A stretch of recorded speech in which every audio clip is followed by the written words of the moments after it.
Well, being alive is the most significant phenomenon, not just on this planet, but in the whole cosmos. Well, we must understand this.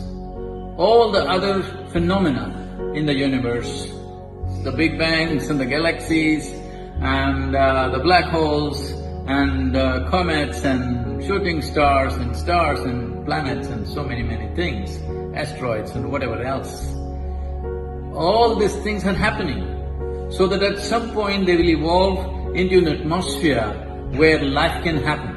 In that context, this planet and the life that we are and every other life that there is here is most significant because being alive is the most significant phenomenon. Everything else is still working itself towards it.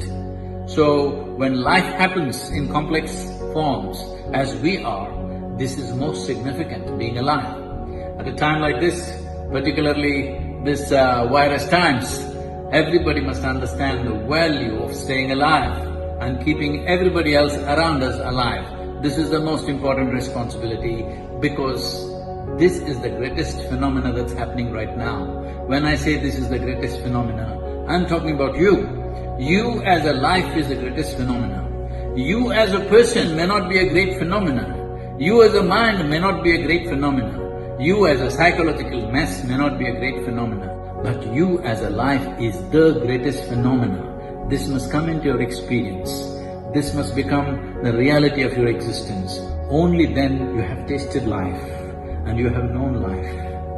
Now that you have come as life, you must know life. It's most important. Here I am, becoming a full-time painter.